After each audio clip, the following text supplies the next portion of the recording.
Abasenga mukomeze musengere Tanzania kubera ko ibintu bikomeje kuba bibi ndetse no kujya habi cyane mu butegetsi bwa Samia Suluhu uherutse gutorwa mu mezi atari menshi cyane ashize. Ni nyuma y'uko ku itariki 29 z'ukwezi kwa 10 2025 hari imyigaragambyo ikomeye cyane mu gihugu cya Tanzania. Imyigaragambyo ishaka kwerekana ko Samia Suluhu atari umuyobozi ukwiye ndetse ubereye Tanzania, ariko imyigaragambyo nubwo yabaye ntiyigeze ibuza Samia Suluhu kuba yaba perezida wa Repubulika ya Tanzania.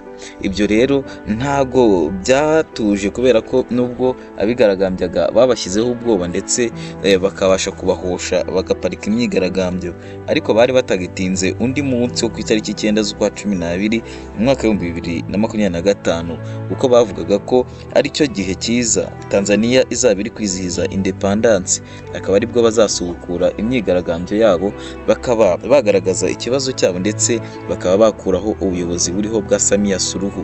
Ibintu rero bikomeje kuba bibi, abasirikare n'abapolisi bakomeje kunyanyagizwa mu mpande zigiye zitandukanye z'igihugu cya Tanzania. Bana natwe rero ukora subscribe tukugezeho iyi nkuru yose uko byagenze ndetse nuko byitezwe kugenda kuri munsi w'itariki ya 9 z'ukwezi kwa 12 aho abatanzania bafite ubwoba.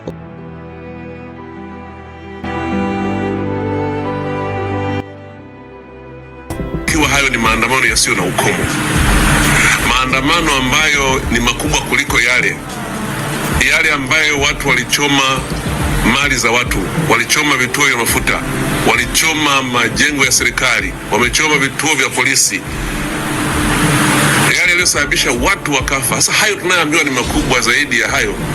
Sasa hayo sio maandamano, kwanza kwa sababu hayana kibali kwa mujibu wa sheria. Mu makuru yiriwe avugwa ejo ku mbuga nkoranyambaga zitandukanye hagaragaraga ko muri Tanzania hari ugutuza ndetse n'umutuzo uhambaye.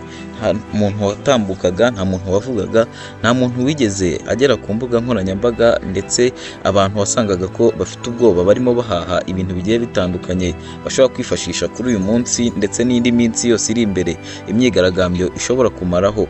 Ni kubera ko ari ibintu bari bamaze iminsi biteguye, ndetse abategura imyigaragambyo bari baratangiye gutangaza ndetse no gutegura bucece bagaragaza ko bagomba gukora imyigaragambyo kugira ngo bereke leta ya Tanzania yuko batishimiye ubutegetsi ndetse bagomba no kubukuraho.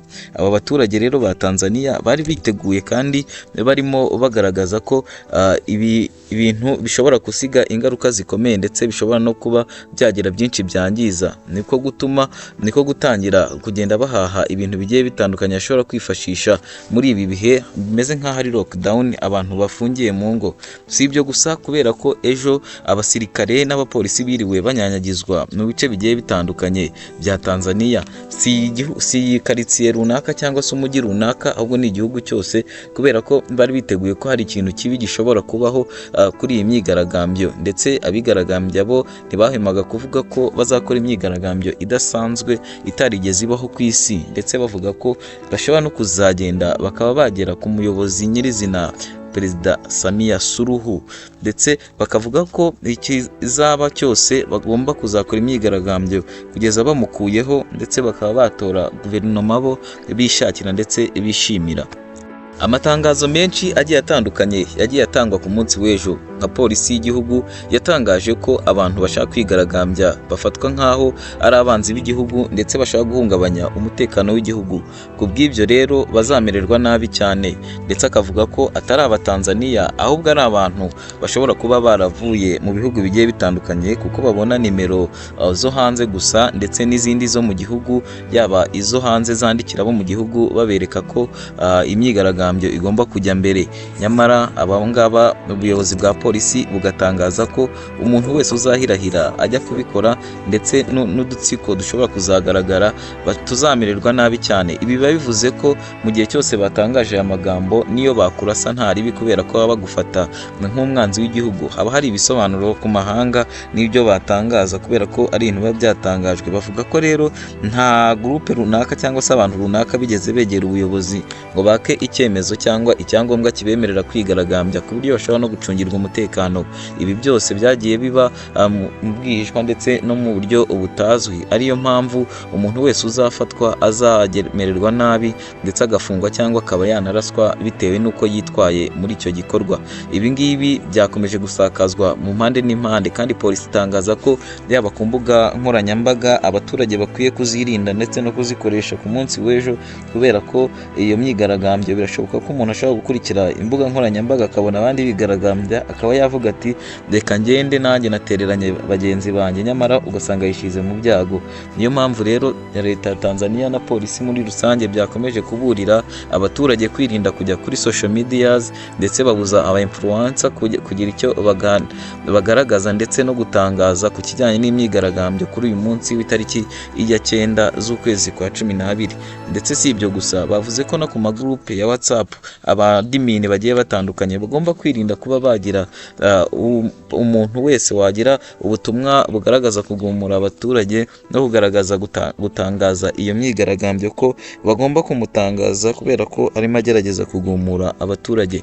Ni muri urwo rwego rero Tanzania yose twavuga ko imeze nkaho iri muri lockdown, kubera ko nta muntu ufite ubwisanzure kuri uyu munsi itariki ya 9, ahubwo abantu bose bafite ubwoba ndetse bari kwibaza igishobora kuba kuri iyi tariki y'uyu munsi ya 9 hagombaga kubaho independence. Muri ibyo rero n'ubundi Tanzania mu rwego rwo gukaza ingamba no kugaragaza neza ko batishimiye iyo myigaragambyo ishobora kubaho, bashyize abasirikare benshi cyane ku mihanda ndetse bagenda bacunga umutekano banareba ko hari icyaba. Si ibyo gusa, kubera ko umuyobozi Samia Suluhu yahise atangaza ko independence yagombaga kuba kuri iyi tariki ya 9 z'ukwa 12 itakibaye, ahubwo amafaranga yose n'ibindi byose byagombaga kugenda kuri uyu munsi mu kuwutegura no mu kuwizihiza no kuwishimira, batangaje ko ayo mafaranga agomba kujya gusana ibyangijwe n'imyigaragambyo yabaye ku itariki ya 29 z'ukwezi kwa 10 mu mwaka wa 2025.